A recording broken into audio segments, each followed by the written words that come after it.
Assalamualaikum warahmatullahi wabarakatuh. Halo anak-anak semua. Hari ini kita mulai masuk di tema 2, yaitu tentang udara bersih bagi kesehatan. Jadi, hari ini kita sudah mulai belajar tema 2 ya. Subtema 1, pembelajaran ke-1. Bagaimana? Sudah siap untuk belajar hari ini? Kalau sudah siap, mari kita mulai belajarnya. Di sini siapa yang tahu bagaimana cara mencari informasi penting dari suatu teks? Kalau kemarin kalian belajar untuk mencari ide pokok. Sekarang kita belajar untuk mencari informasi penting dari teks. Informasi penting dari teks itu bisa diperoleh dari jawaban pertanyaan-pertanyaan yang menggunakan kata tanya apa, di mana, kapan, siapa, mengapa, dan bagaimana. Jadi, kita bisa mengajukan pertanyaan-pertanyaan dengan kata tanya ini untuk mengetahui informasi penting dari teks tersebut. Jadi, untuk mendapatkan informasi penting, kita juga dapat membuat pengelompokan untuk setiap pertanyaan dengan cara membuat peta pikiran atau mind map. Ya, mind map untuk daftar pertanyaannya. Sekarang coba kita temukan informasi penting dari teks berikut ini, yaitu teks Dayu dan ikan hias. Ya, di sini ada sebuah teks. Dayu memelihara banyak ikan hias berjenis ikan mas koki. Ikan-ikan hias itu dipelihara dalam sebuah akuarium. Setiap hari Dayu memberi makan ikan-ikannya. Dayu juga rutin membersihkan akuarium lalu mengganti airnya dengan air bersih. Kegiatan itu ia lakukan seminggu sekali. Dayu senang melihat ikan-ikan di dalam akuarium berenang ke sana kemari. Dayu memperhatikan saat mulut ikan-ikan itu terbuka dan menutup, seolah-olah ikan itu selalu menelan air. Dayu bertanya-tanya apa yang dilakukan ikan-ikan itu. Nah, mari kita cari informasi penting dari teks ini, yaitu dengan membuat mind map seperti ini. Nah, judul teksnya kan Dayu dan ikan hias. Di tengah-tengah ini, lihat yang warna kuning, ini adalah judulnya. Nah, mind map itu bentuk atau peta pikiran ini dibentuk bercabang-cabang seperti ini. Nah, ada pertanyaan yang pertama nih, lihat panahnya ya. Dengan menggunakan kata tanya apa? Apa nama ikan hias yang dipiara? Kita lihat di sini, ikan mas yang dipiara oleh Dayu adalah ikan mas koki. Berarti kita dapat informasi penting bahwa ikan yang dipiara adalah ikan mas koki. Kemudian, pertanyaan yang selanjutnya dengan kata tanya di mana? Di mana ikan hias itu dipiara? Nah, di sini bisa kita lihat Dayu senang melihat ikan itu di akuarium. Nah, dipeliharanya di dalam sebuah akuarium. Berarti ikan hiasnya dipiara di akuarium. Informasi penting selanjutnya, ikan hias dipeliharanya di akuarium. Kemudian, pertanyaan yang selanjutnya, siapa yang memelihara ikan hias? Nah, pasti tahu ya, yang memelihara ikan hiasnya adalah Dayu. Jadi, informasi penting selanjutnya, Dayu yang memelihara ikan hias tersebut. Yang selanjutnya, pakai kata tanya kapan. Kapan ikan hias itu diberi makan? Nah, di sini ada informasi pentingnya. Dayu memberi makan ikan hias tersebut setiap hari. Nah, berarti informasi ikan hiasnya kapan diberi makan berarti setiap hari. Kemudian, kapan akuarium dibersihkan? Akuarium dibersihkannya di sini seminggu sekali. Berarti informasi selanjutnya yang dibersihkan akuariumnya selama seminggu sekali. Pertanyaan yang selanjutnya pakai kata tanya apa? Apa yang diperhatikan Dayu saat melihat ikan-ikan hiasnya? Nah, saat Dayu memperhatikan ikan tersebut seperti mulutnya itu terbuka dan menutup. Berarti informasi selanjutnya yang kita dapatkan adalah saat mulut ikan-ikan tersebut terbuka dan menutup seolah-olah ikan-ikan itu selalu menelan air. Nah, dari mind map pertanyaan ini, kita bisa mendapatkan seluruh informasi penting dari teks ini.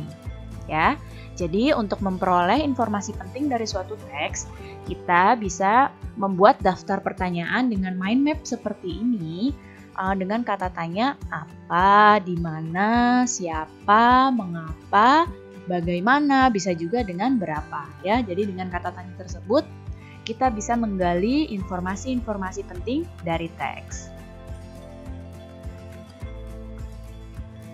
Sekarang perhatikan gambar di hadapan kalian ini. Suasana pada gambar ini tampak segar ya. Kira-kira kenapa kamu bisa menyimpulkan ini tampak segar? Iya, karena pada gambar ini banyak pohonnya. Berarti lingkungannya ini sangat hijau dan banyak pohon ini berarti banyak juga oksigen yang ada di lingkungan ini. Seperti yang kita tahu, oksigen itu sangat diperlukan makhluk hidup untuk bernapas. Jadi setiap makhluk hidup itu membutuhkan oksigen untuk bernapas, baik itu manusia, hewan, ya membutuhkan oksigen untuk bernapas. Nah, sekarang kita akan belajar tentang sistem pernapasan hewan. Nah, ada beberapa hewan yang akan kita bahas di sini. Yang pertama adalah cacing tanah. Kemudian ada serangga, ikan, amfibi, reptil, burung, dan mamalia. Kita bahas pertama cacing tanah. Cacing tanah ini bernapas dengan permukaan kulit. Kemudian serangga, segala macam serangga itu bernapasnya dengan trakea. Kalau ikan, bernapasnya dengan insang. Amfibi atau katak itu punya dua fase pernapasan. Kalau berudu, dia bernapasnya dengan insang, sedangkan kalau sudah dewasa, dia menggunakan paru-paru dan kulitnya. Reptil bernapas dengan paru-paru. Burung bernapas dengan paru-paru dibantu dengan pundi-pundi udara. Dan mamalia bernapas dengan paru-paru. Nah, yang pertama adalah cacing tanah. Cacing tanah ini tidak punya alat pernapasan khusus seperti hewan-hewan lain. Jadi, cacing ini bernapas melalui permukaan kulitnya. Jadi nih, permukaan kulit cacing ini akan selalu berlendir. Jadi untuk mempermudah penyerapan oksigen dari udara. Jadi udaranya ini masuk melalui kapiler-kapiler ini dari kulit cacing ini dan dialirkan melalui kapiler-kapiler ini ke seluruh tubuh cacing. Jadi cacing tetap bisa menghirup oksigen melalui kulitnya. Jadi kulitnya tetap selalu berlendir karena untuk memudahkan cacing menyerap oksigen dari udara. Kemudian serangga. Kalau serangga ini bernapasnya dengan menggunakan trakea. Nih trakea yang ditunjuk oleh panah ini. Trakea ini adalah saluran halus yang beredar ke seluruh tubuh serangga. Ya, jadi kalau serangga alat pernapasannya adalah trakea. Cara bernapasnya, oksigen masuk melalui lubang yang disebut stigma. Jadi masuk di stigma-stigma ini oksigennya, lalu diedarkan oleh trakea ke seluruh tubuh serangga. Ya, jadi masuknya lewat stigma, kemudian diedarkan oleh trakea ke seluruh tubuh serangga. Selanjutnya adalah ikan. Ikan ini bernapas menggunakan insang. Insang itu seperti apa? Nah, lihat yang bertunjuk panah. Insang ini berbentuk lembaran-lembaran tipis seperti ini. Ya, ini insang bentuknya seperti ini nih, lembaran-lembaran insangnya. Jadi, kalau ikan itu bernapas menggunakan insang dan mengambil oksigen yang ada di dalam air. Karena ikannya hidup di air, jadi dia harus mengambil oksigen yang ada di dalam air.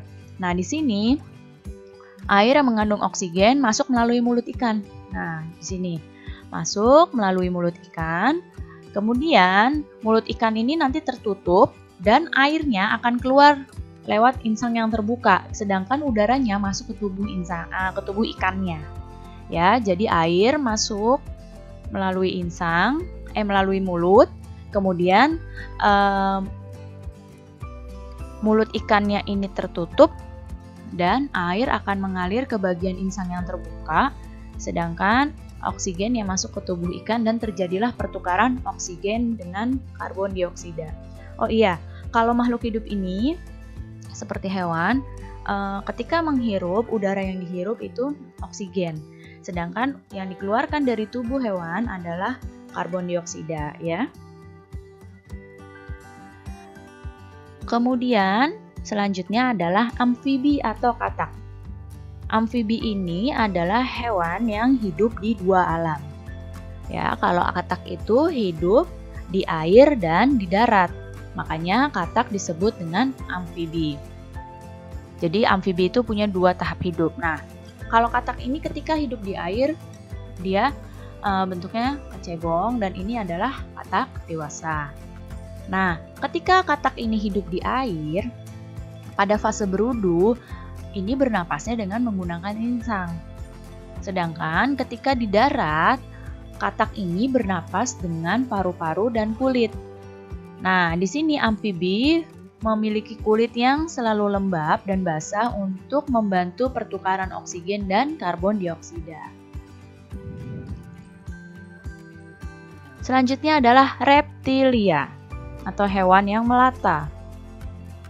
Nah, hewan yang termasuk jenis reptil diantaranya adalah ular, kadal, cicak, buaya, dan biawak. Ya, itu adalah kelompok reptil atau hewan yang melata. Kalau reptil itu bernapasnya dengan menggunakan paru-paru. Jadi, udara masuk melalui hidung, lalu ke batang tenggorokan, lalu ke paru-paru. Nih, lihat panahnya masuk melalui lubang hidung, ke batang tenggorokan, lalu ke paru-paru. Begitu juga dengan ular, masuk melalui lubang hidung, kemudian ke paru-paru. Nah, tapi pada reptil yang sering berkembang di air, contohnya seperti buaya. Buaya itu kan sering hidupnya di air, lebih sering di air. Nah, yang sering berkembang di air seperti ini, hidungnya punya sistem khusus, yaitu hidungnya dapat ditutup jadi selama menyelam. Ketika buaya di air, hidungnya akan tertutup. Jadi selama menyelam itu hidungnya tertutup. Dengan begitu airnya tidak akan masuk ke dalam paru-paru. Jadi seperti itu ya. Selanjutnya adalah burung. Hewan-hewan pada kelompok burung ini bernapas dengan menggunakan paru-paru, sama seperti reptil. Ya, napasnya menggunakan paru-paru. Tapi burung ini punya alat bantu pernapasan, yaitu pundi-pundi udara. Jadi pundi-pundi udara ini mampu menyimpan udara. Ketika terbang, burung itu tidak bernapas melalui hidung, tapi menggunakan udara yang tersimpan di pundi-pundi udaranya. Ya, jadi ketika terbang, burung itu tidak bernapas dari hidung, melainkan dari pundi-pundi udara. Sedangkan ketika dia sedang bertengger di pohon, dia akan bernapas menggunakan paru-parunya. Jadi alat utama pernapasan pada burung adalah paru-paru dibantu dengan pundi-pundi udara.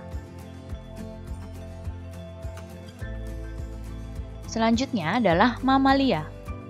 Mamalia ini adalah hewan-hewan yang menyusui anaknya, seperti kuda, kemudian kucing, kambing, sapi, harimau, ikan paus, kemudian lumba-lumba, itu adalah termasuk mamalia. Monyet juga termasuk mamalia. Nah, jadi kalau mamalia ini sama dengan reptil, yaitu bernapas dengan paru-paru. Tapi hanya paru-paru saja kalau di mamalia.